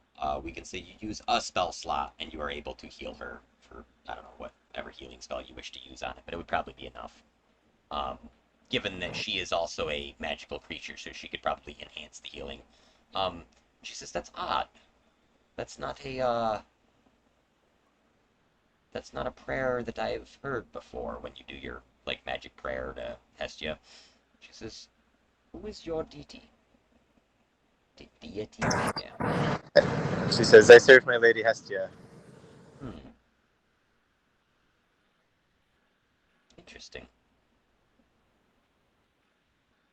She kind of gets quiet. Umbra responds to you, Arianth. And she kind of, now she looks a little bit more serious, and she sort of glances sideways at the folks that are on her left as she's facing you now. So like these guys over here. And she's like, probably can't trust any of them, but you can trust them to be them. If you tell them what you have, they will want it. She says, these folks over here, I can almost guarantee that they want what's best for the realm. They have been known for nearly 300 years in some cases as protectors. I can't imagine that's going to change just because you happen to hold something that can help with this situation. But I ask Umbra if she can arrange a private meeting with them and our party without the others being involved. yeah, she almost imperceptibly nods, like, mm-hmm. I tell her to do so at as as soon as possible and thank her for her help. All right. And and then I open a channel and relay what's going on to the rest of, to the main party. All right. So now you guys are kind of filled in on this, so you know what the hell just happened with all that weird, awkward silence and weapon shooting and shit. So is my arm like useless now? Did she like ruin it or? Um, Yeah, no, my one. she has actually handed it back to you, and I mean, assuming that Tohan is going to be Tohan, I figure you'd be like, huh, and stick it back on your arm. Like, kind of, you just got like a sort of open ball socket on your shoulder now, so you're like, kind of just poke it in there. And yeah, you can flex the hand, you can move the hand. It's got this cool, like, whirring noise at the elbow where it's like, psh, psh, psh, psh. You're like, groovy. All right. I was gonna say, do I gain any benefits or detriments from like having the hand effective Oh, yeah. on it? Oh, yeah, you do. It is, in fact, very available on D&D Beyond. I believe Mm-hmm. it should be you should be able to look it up because I actually got the I Vecna already did. dossier. Yeah. Yeah. I assume for the It's eye And as well. Yes, yeah, and it's meanwhile, Maggie asks Zariel why the eye was safe for her to have on her head, but not in Zariel's hand. she says it appears that that eye patch that he had concealed it as some sort of a polymorph. It gave it a well. Are you familiar with sailors? Do you know what a condom is? Sort of like that. Maggie blushes. um, she says here. Would you like to continue to use this? I do warn you, there could be consequences. What kinds of consequences? Would it be safe? Definitely not safe, but manageable perhaps. I will leave the choice to you. If you do wish to use it, all you have to do is place it in your eye. Just it's that simple. Maggie takes it back and says, I'll consult with my lady Hestia. Very well. Do not let that out of your possession. If it falls into the wrong hands, it could be very dangerous indeed. She nods, tucks it into her bag of holding. It falls down in there and you hear clunk. I don't know what else you've got in there, but it clunked. There's like a 50 gallons of wine. Yeah. Remember what else?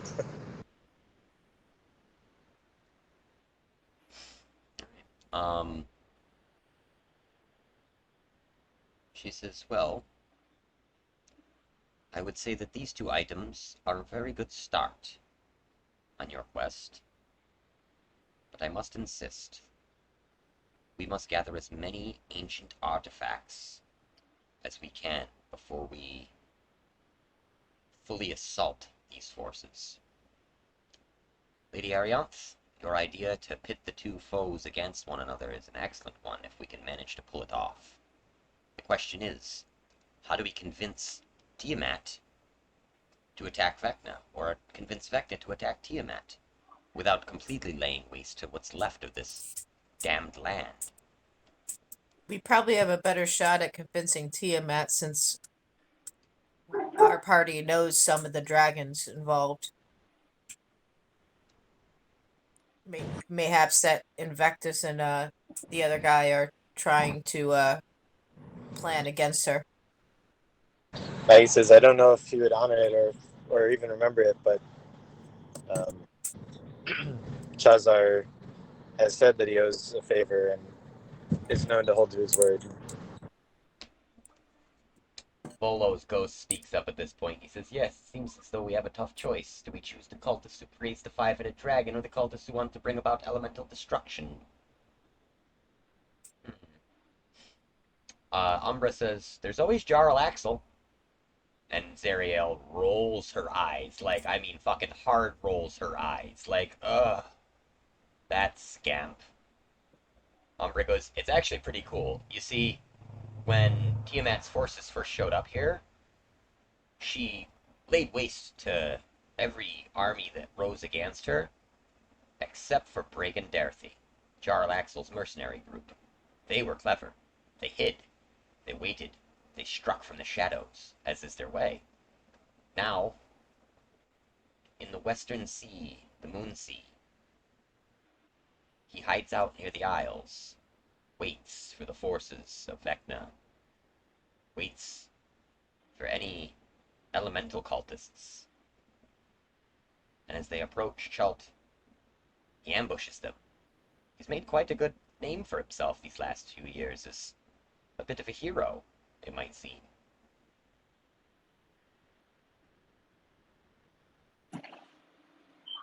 Zariel We is, met him once. We met him once too. yeah, Zariel is not particularly thrilled with the idea of working with Jarl Axel. She says, of all the mortals I have ever met, he is literally the least trustworthy. And I ruled hell. Think about that. He was there with the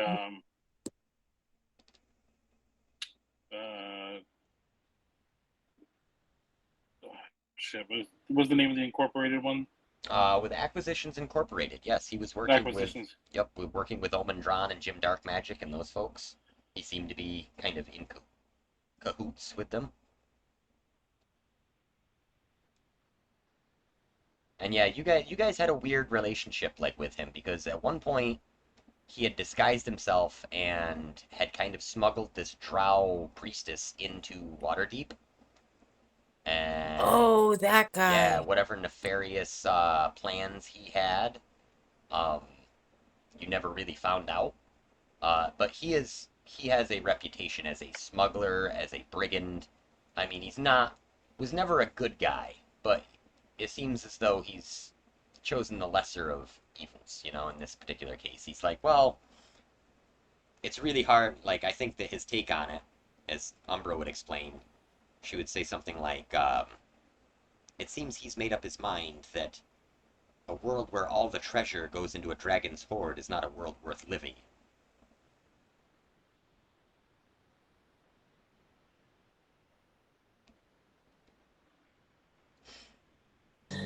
Maggie asks, I understand, although I don't agree with Celestia's consideration of you as tainted for your work, but why would Celestia not intervene on behalf of the world?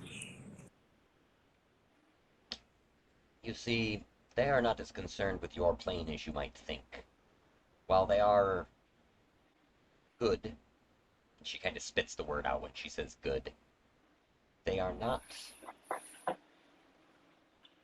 They are less worried about humans and dwarves and elves than they are about the blood war between the devils and demons. I have to some extent seen the folly of my ways. Once I was a great general in their army. We flew with my original Hell Riders into Avernus to destroy, to lay waste to Asmodeus's plane, to destroy all the devils and all the demons, every one of them. I struck a bargain with Asmodeus. He is a very smooth talker, after all.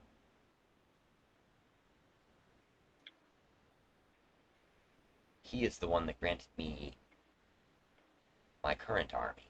And she sort of waves her hands again, and now this astral facade falls away again, and you're back to seeing Hell's Gate all surrounded by devils. And she says, if it weren't for his devils, we wouldn't have stood a chance up here. And the forces, the angels of Celestia, they did not want to help us. Asmodeus was willing to, for a very reasonable price. She sort of bows her head a little bit. What was this price? Lulu sort of lets out a little whimper. She agreed to give him back her soul. Zariel turns and she says, it's true, but he has agreed to allow me to retain this form till my work is done. And he knows that it could take millennia to right these wrongs. We will not find a better deal than that. Perhaps there is a way that I can escape my fate. But that is not what is important. What is important is that as penance for my sins, we must correct what has happened here on this plane and every other.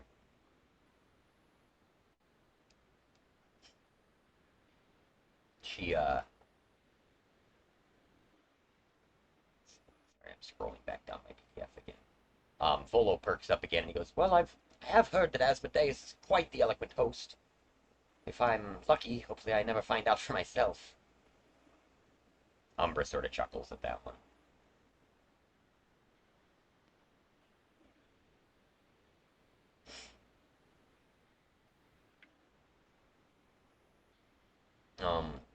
So essentially, Zariel goes on a big tirade, tells you that the fiends of Zaria are the fiends of Asmodeus' Legion all understand that they aren't fighting a war just to pass the eternity. They're doing what the seven heavens were too cowardly to do, bearing the brunt of the demon's chaotic carnage to save this world and every world. It's fiendish work, but who can do it better than the devils themselves?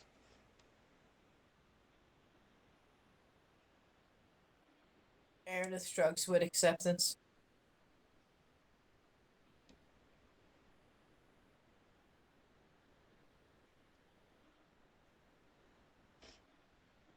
She says, so it would seem that we have a choice to make. You may head east with Umbra, as we are fighting a war on, well, 3 fronts currently, although bad news looms on the northern horizon, I fear.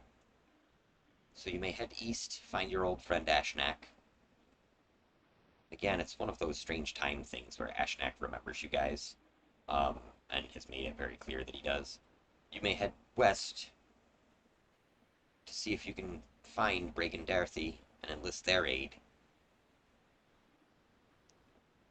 Perhaps, this is a long shot, but perhaps some of the giants could be reasoned with as well, to join against the dragons, as they are mortal enemies from days of old. Dragons and giants have been opposed to each other since the very dawn of time on this world. That is, unless you'd rather go south and try to take the matter head-on into your own hands. I do hear Vecna is holed up in Candlekeep, discovering every secret that anyone has ever brought into that great library. That in and of itself, the longer it goes on, the more dangerous he becomes. So what say you? What choice would you make?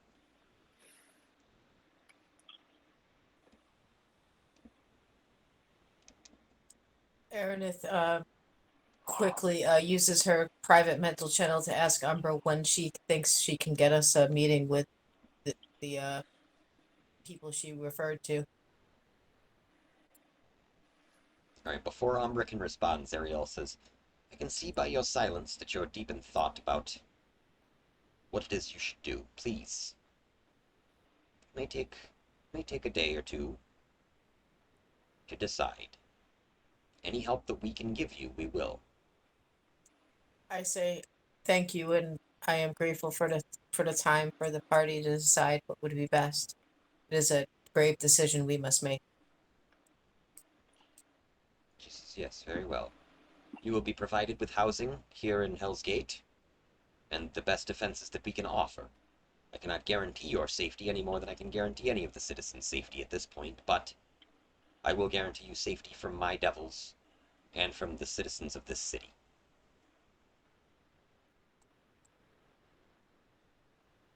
She says, I Umbra, nod my head and thanks. Umbra, take them somewheres to get freshened up. She sort of smiles, and she walks slowly back over to her throne and sits down. The storm giant.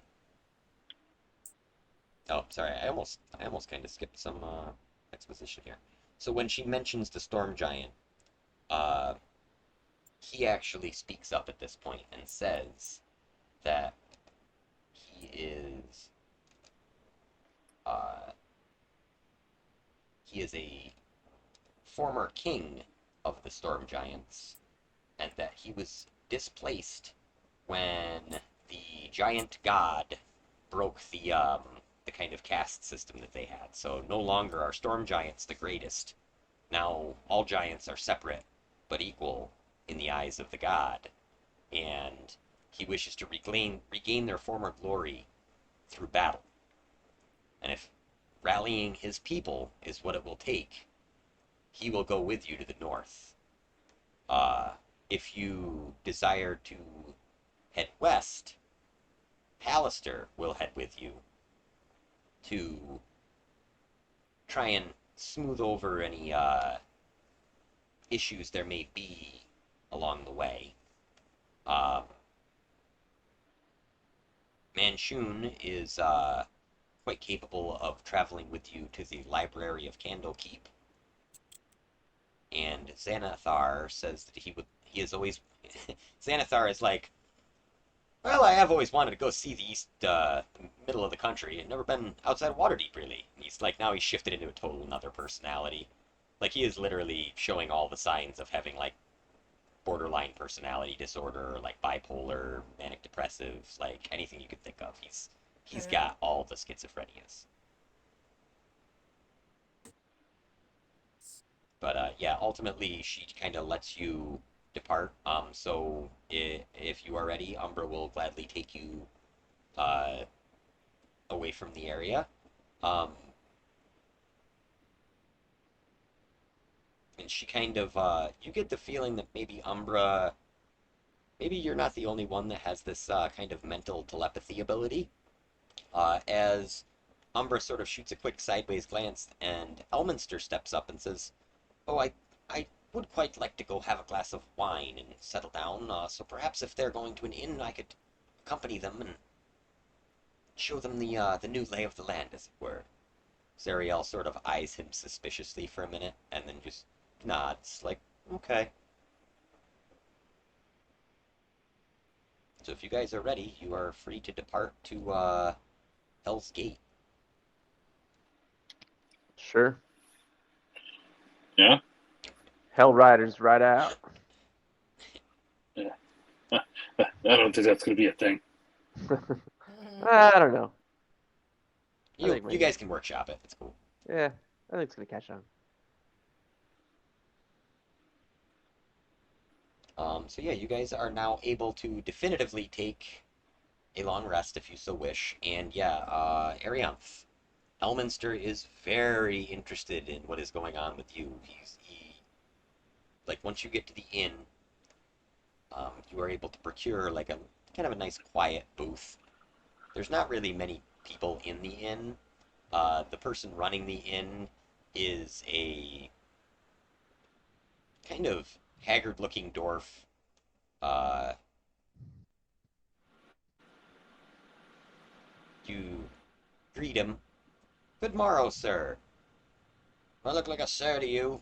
I'm a lady."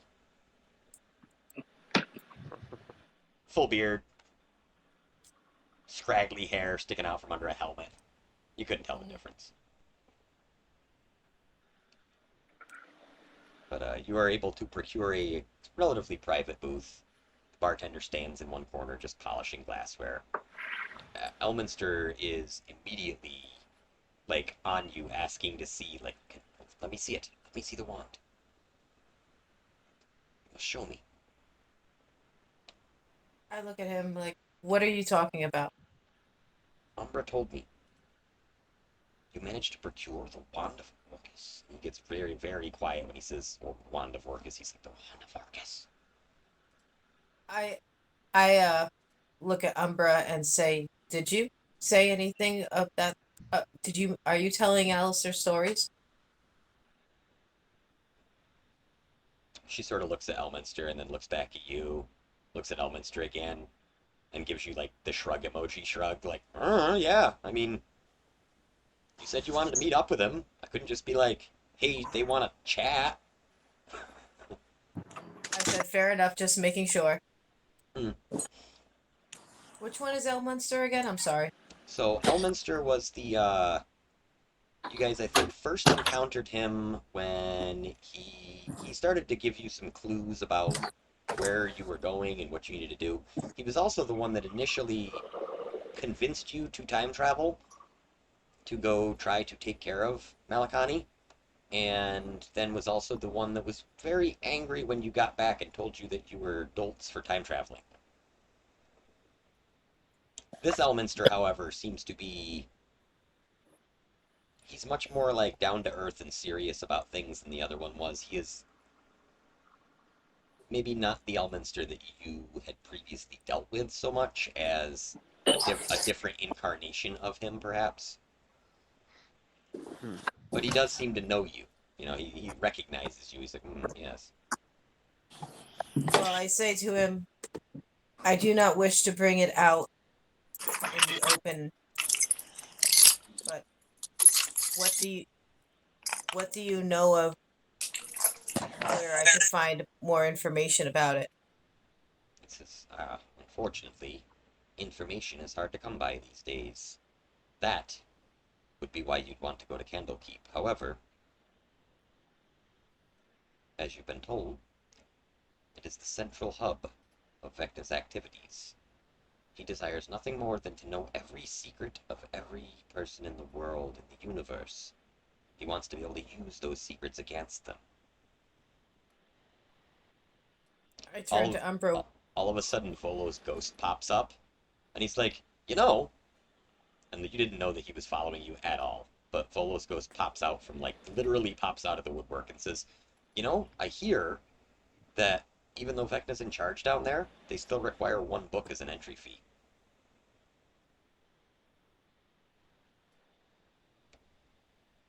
What type of book? Oh, any type. That's They always have been a rule at plenty of Candlekeep, books. he says. If you show up at Candlekeep, you won't be admitted without at least donating one tome of some sort to the library. They don't even care if they have a copy of it already, it just has to be a book. That is certainly good to know. Um,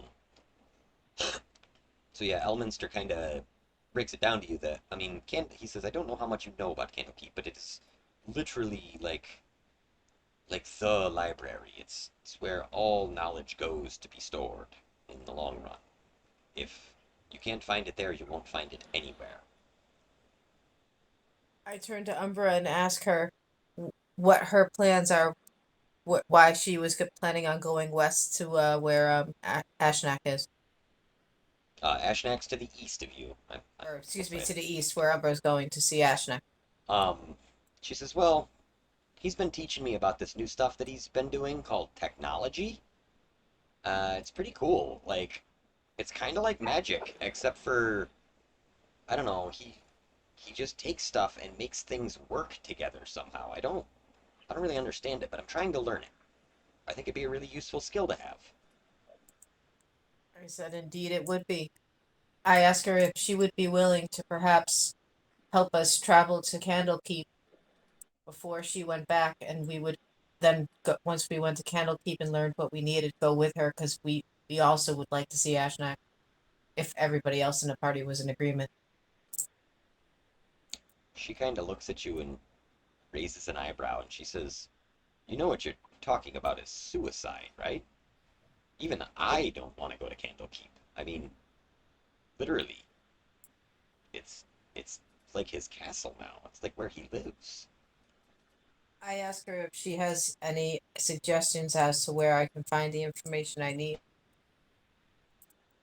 I'm sorry if Elminster says it's probably only available at Candlekeep. It's probably only available at Candlekeep. I asked her if she thinks if we should talk to the angel to see if she can give us any more help as far as what we need to do. Elminster kind of leans back and thinks for a minute. It's like, Zariel may have knowledge of the wand. She does seem to know an awful lot about ancient artifacts. But even the Wand of Orcus is not really a primordial artifact as such. At least I don't think it is. And now he's like deep in thought. And you can tell that he's like poring over his brain to try to remember if he knows anything about the wand. As far as I remember, Orcus created it to simply sow chaos and death amongst those who wielded it. He was known to give it to his enemies quite often to just let them shoot themselves in the proverbial foot. And if you think I about explained to him that we already have changed the shape to the other version of it that's supposed to be more positive. he says, really? I didn't think such a thing would be possible with an artifact like the wand. You say you changed it, and you changed it into a, what you called it, the Rod of Attrition. Hmm. But that can't be right. That's one of the Rod of Seven. Oh my, he says. And then he looks at Reggie, and all of a sudden, like, the recognition dawns on him. And he realizes now, like, you are literally holding the Rod of Seven parts in front of him. And his face lights up, and he says, I can't believe it. No one has collected the parts of the Rod of Seven in thousands of years. It's a piece or two of it would turn up now and then, but anytime anyone would get more than a few, they would try to put them together and they would just explode or open up a portal or do some other dastardly magic. And have you completed it? And he leans forward all like interested.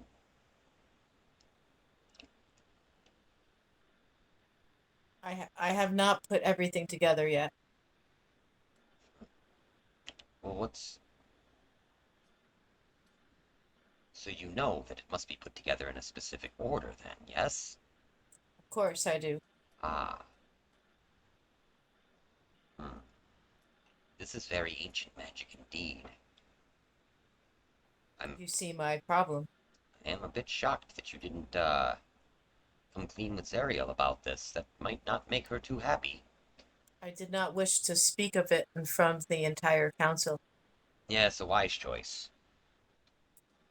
Believe it or not, the worst of them is the least,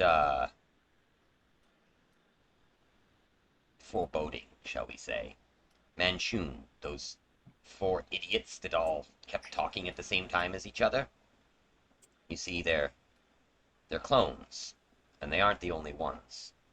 They were just the only ones that Zariel could catch. We don't know where the others are, and we do know that they all communicate.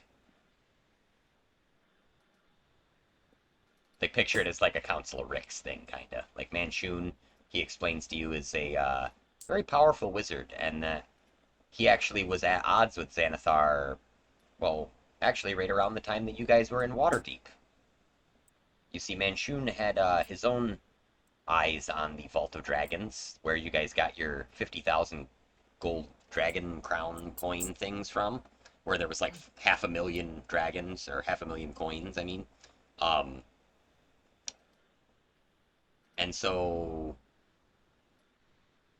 he's not sure if Manchun recognized you of that you were the ones that did that, but he certainly is probably going to figure it out eventually. So I can't blame you for not trusting those.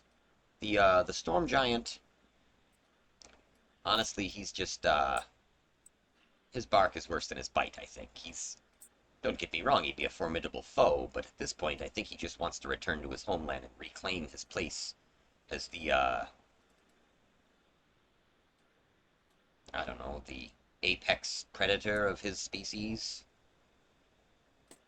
Hallister is a different story. They call him the Mad Mage for a reason, but just because he is crazy does not mean that he is not also very, very wise and very intelligent. Xanathar, on the other hand, is just batshit loony, he goes.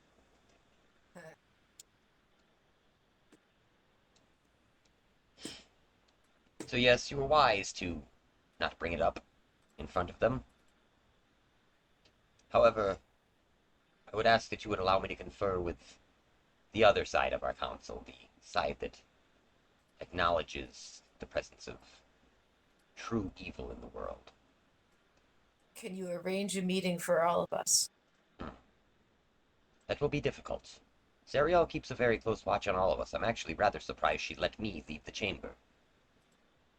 No small feat to keep Elminster where he doesn't want to be, but I don't have very many choices these days. If I go against her wishes, I'm simply being hunted by 5 armies instead of 4. It's very much the same for the rest of the council. We don't wish to make any more enemies. We already have enough. Well, then, I asked the rest of the party what they think. Should we have him confer with him?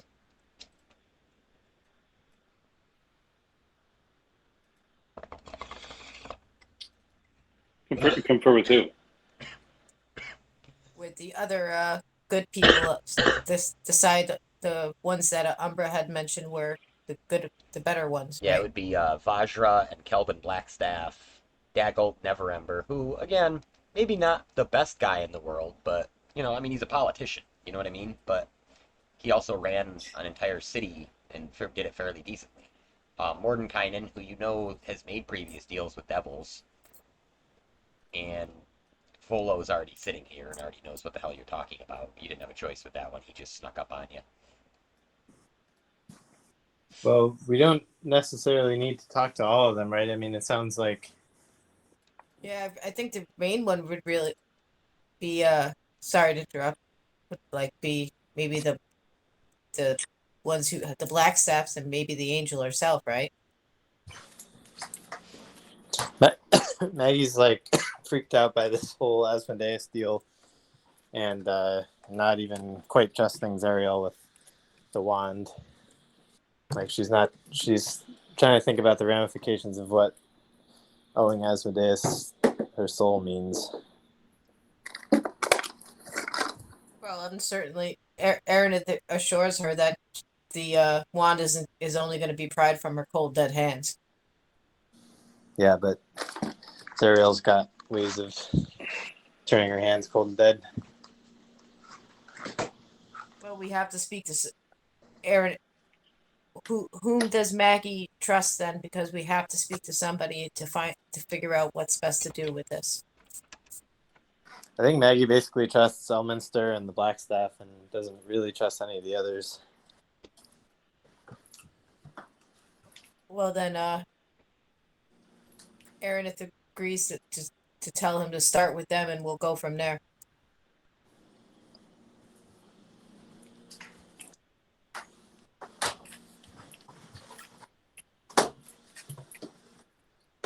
I guess Maggie asks Elminster, what impact do you think this deal will have on Zariel and her? And there's a clear, like, short-term need to work with her, but what's his long-term prospect? What does he think might happen? Hey, my dear, I have no idea. The world is so upside down right now, so backwards and inside out, that things that I've held true for hundreds of years simply went out the window. Never did I ever think that I would be standing in a room with a portal-hopping Alu fiend, a celestial, and three of my worst enemies.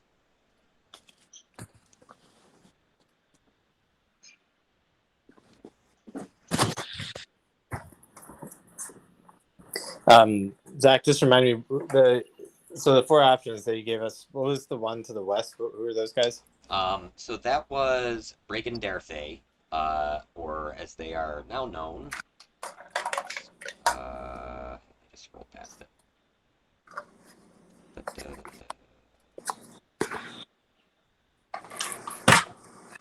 Way past it, apparently.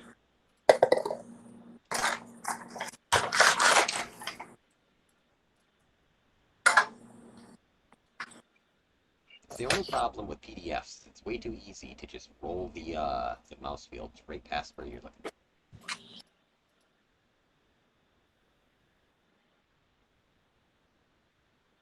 We'll just keep calling him Bragan Derthay for now. But that is Jarl Axel's group, is to the west out in the Moonsea area, which is a literal, like, if you head west off the coast of Waterdeep, you will eventually reach the Moonsea, although it is a very mysterious location that not very many people know how to pin down. It is predominantly thought to be a land of only elves. Yeah, so Maggie's not too comfy with those guys either. Those are the weird ones that like turned out to be allied with the like undead. It was like one undead nation against another, basically. Yeah, I mean, most of Bregendarthe is actually comprised of drow, like drow elves, which you have not had recent pleasant experiences with drow. Yeah. But We killed a bunch once. yeah, you did kill a bunch. Yeah, actually, it was a pretty pleasant experience. Yeah, we did. Not mutually. It was in the dozens, I believe. Aranithax, Tohan, and Venadia, what their thoughts are on all of this. And he just goes, eh. I mean, personally, if we know where an enemy is and we think we can take them, then I'd say we'd go to Candlekeep and take out Vecna and maybe find out the order of getting the staff and keeping as little people who know about it as possible. Yeah. But I don't know if we have what it takes to take down Vecna either. So Maggie nods and says, we can talk to Zariel on the council about our desire to take Vecna down without talking about the specifics. That might be a good, that would be a good high impact thing that would might lead us straight to the knowledge we need here. Would it be a good idea to go see Ashnak first, then, and see what kind of technological help he can give us? Oh, do we still have a sending stone connection with them at all?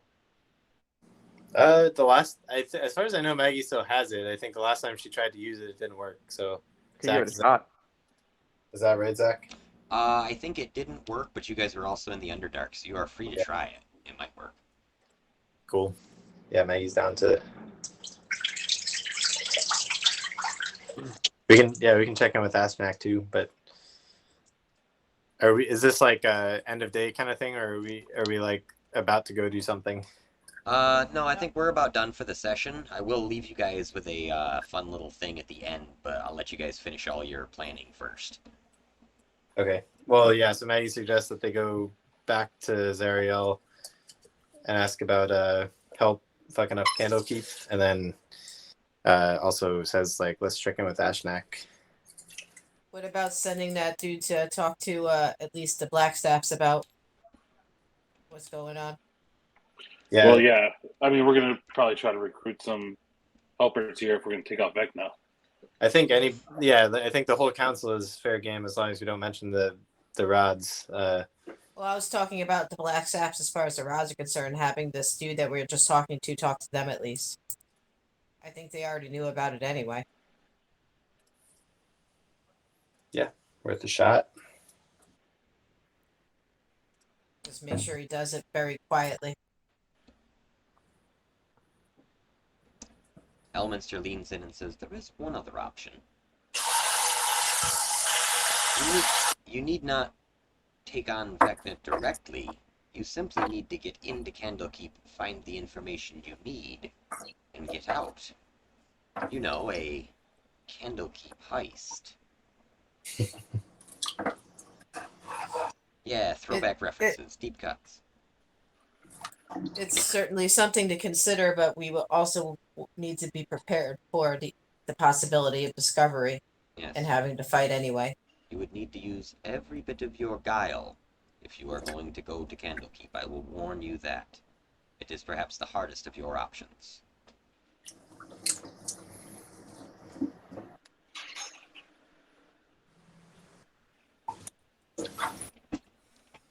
Well, worth bringing it to the council and see what support they can give. Awesome.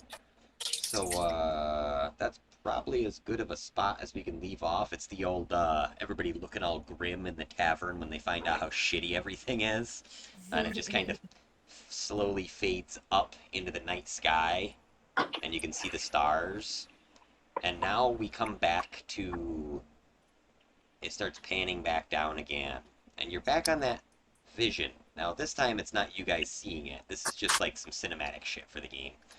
But as you guys, as you can see these stars coming back into line, and you cut back to the scene of the space battle that had been going on, where some other version of yourselves was present. Reload that map so I can show you what happened. Hope that my persistent thing worked. Good, it did. Okay. So reach it. So while this ship is being blasted at, you all can kind of pretty clearly see that it seems like your other selves are in trouble, right?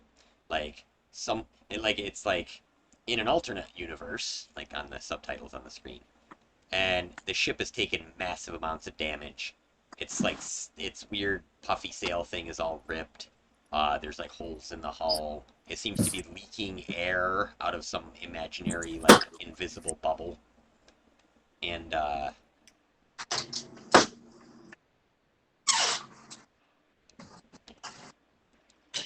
these four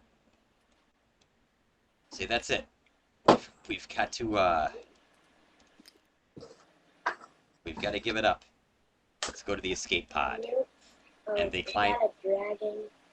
They climb in. Who's running that dragon? We're in space. And you hear a familiar voice say, "All right, you grunts, you want to live forever?" And bursting out of the hull of this airship, or spaceship in this case, comes none other than Ashnak riding a very modified dragon copter, bearing the four alternate versions of you deeper into the space and on to whatever adventures await them as well. Oh, that's campaign Nice. foreshadowing, people. Very nice.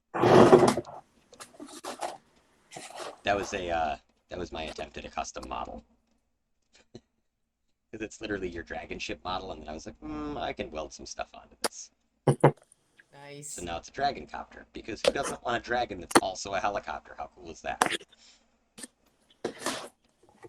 That's pretty nice. Pretty nice to have that. Maneuverable. Yeah, I even had to like mod him to get him to stay on there. Got his gun and everything. He's ready to go. Alright guys, well yeah, I gotta get up in the morning, so that's gotta be the end for tonight, but thank you very much. It was awesome. Sorry there wasn't more action to it, but like I said, No, a quite lot alright. lot of exposition. Without exposition, action gets boring after a while too, so. Oh, I'm guessing we have plenty of action ahead of us. Oh yeah, it's gonna be a slog. It's gonna be a real slog when it comes to the next few fights, I'm pretty sure. Nice. And who knows what fate awaits your alternate selves deep in realm space. Bum bum bum. This is where you see You can coming play as multiple characters. coming soon, Spelljammer 2022. Awesome. All right, guys, have a good night. Yep. You You too. too. All right, thanks, Zach. Zach. Have a good night. Thank you. Good night, Good guys. night, everyone. See ya. Bye.